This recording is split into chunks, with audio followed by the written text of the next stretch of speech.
नमस्कार, जय हिंद, वंदे मातरम। एक बार फिर से आपका बहुत बहुत स्वागत है। आपको बता दें कि राजस्थान के अंदर विधानसभा चुनाव नज़दीक है और 2023 इसी साल राजस्थान में विधानसभा चुनाव है और विधानसभा चुनाव का चारों तरफ से बिगुल भी बच चुका है। अब अगर देखा जाए तो राजस्थान की राजनीति के अंदर नया समीकरण आ चुका है। अब की बार राजस्थान के अंदर 200 सीटों पर कई पार्टियां मैदान में उतर चुकी है। ऐसा भी लग रहा है कि कांग्रेस और बीजेपी के बीच में कड़ी टक्कर देखने को मिलेगी। तो आरएलपी सुप्रीमो हनुमान बेनीवाल ने भी ये दावा किया है कि अब की बार 200 सीटों पर अपने उम्मीदवार उतार कर एक बार सबको चौंका देंगे। तो एआईएम के अध्यक्ष ओवैसी भी यहाँ पर आए थे। उन्होंने भी ये दावा किया है कि अपनी 40 सीटों पर विधानसभा चुनाव मैदान में उतर सकते हैं। तो आम आदमी पार्टी अब किसका खेल बिगाड़ेगी? आम आदमी पार्टी ने भी घोषणा कर दी है कि अपनी 200 विधानसभा सीटों पर अपने उम्मीदवार उतारे जाएंगे। परंतु ये देखने को लायक होगा कि अब की बार क्या डबल इंजन की सरकार बनेगी या फिर कांग्रेस सरकार। क्या आम आदमी पार्टी किसका खेल बिगाड़ी, वो आपको हम इस ओपिनियन पोल के अंदर हम आपको बताएंगे। सी वोटर टीम नाउन फलोदी सट्टा बाजार ने चुनाव से पहले ही सबसे बड़ा राजस्थान का 200 सीटों का सबसे बड़ा मास सर्वे जारी कर दिया है कि अब की बार राजस्थान के अंदर किसकी बनती हुई नजर आ रही है सरकार और कौन बनता हुआ नजर आ रहा अगला मुख्यमंत्री। बहुत ही बड़ा सर्वे, हर एक सीट के बारे में आपको बताएंगे कि कौन सी सीट किस विधानसभा की मिलती है। पहले जिले की बात करें तो बाड़मेर है। बाड़मेर के अंदर 7 सीटें, 7 में से बीजेपी को 2, कांग्रेस को 5, तो यहाँ पर अन्य को 0 सीट मिलती हुई दिखाई दे रही है। बाड़मेर कहा जाता है कि कांग्रेस का गढ़ माना जाता है।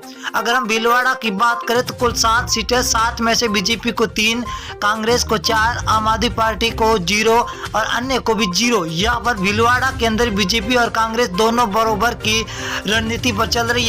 अलवर की बात करें तो अलवर के अंदर 11 सीटें, जहाँ बीजेपी को 6, कांग्रेस को 5, आरएलपी यहाँ पर 0 पर है। यहाँ पर कांग्रेस और बीजेपी दोनों को बराबर सीटों की भगदड़ मची हुई दिखाई दे रही है।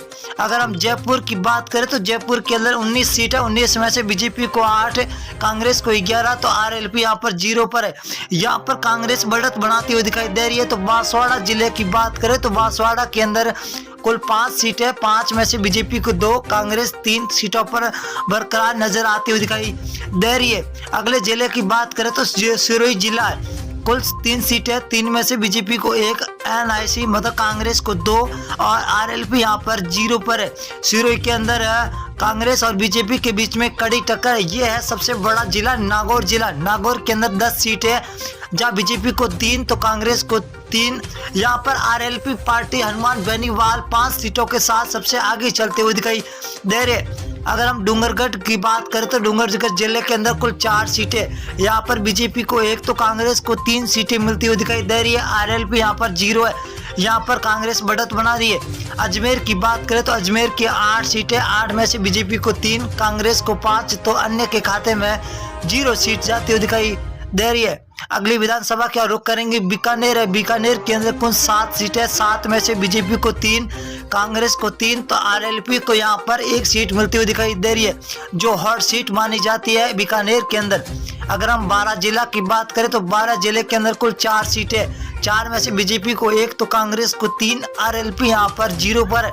यहाँ पर कांग्रेस तो सबसे आगे चलती हुई दिखाई दे रही है। अगर हम बात करें भीलवाड़ा की तो कुल 7 सीटें, 7 में से बीजेपी को 3, कांग्रेस को 4, तो आरएलपी 0 पर है। यहाँ पर बीजेपी और कांग्रेस के बीच में सीधी टक्कर होती हुई दिखाई दे रही है। अगर हम भरतपुर की बात करें तो भरतपुर के अंदर कुल 7 सीटें, 7 में से बीजेपी को 2, कांग्रेस 5 सीटों पर है, तो आरएलपी यहाँ पर 0 पर है।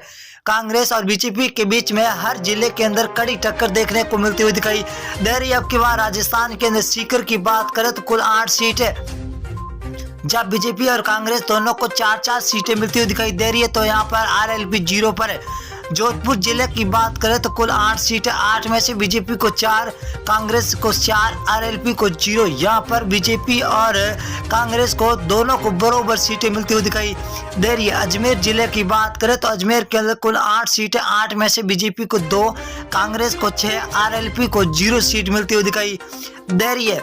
यहाँ पर कांग्रेस भी बढ़त बना रही है तो बीजेपी भी बढ़त बनाती हुई दिखाई दे रही है। अगर हम बूंदी जिले की बात करें तो बूंदी के अंदर कुल 3 सीटें, जहां बीजेपी को 2, कांग्रेस को 1 तो आरएलपी को 0 सीट मिलती हुई दिखाई दे रही है। नागौर की बात करें तो नागौर के अंदर हॉट सीट 10 सीट है। 10 में से बीजेपी को 3, कांग्रेस को 5 सीट और आरएलपी को 2 सीटें मिलती हुई दिखाई दे रही है। नागौर जिले के अंदर आपको बता दें कि नागौर जिला हनुमान बेनीवाल आरएलपी के खेमे में आता है। बीकानेर जिले की बात करें तो कुल 7 सीटें, 7 में से बीजेपी को 3, कांग्रेस को 4 तो आरएलपी 0 पर है। ये बीकानेर बहुत ही बड़ा जिला है जहां बीजेपी और कांग्रेस के बीच में सीधी टक्कर होती हुई दिखाई दे रही है।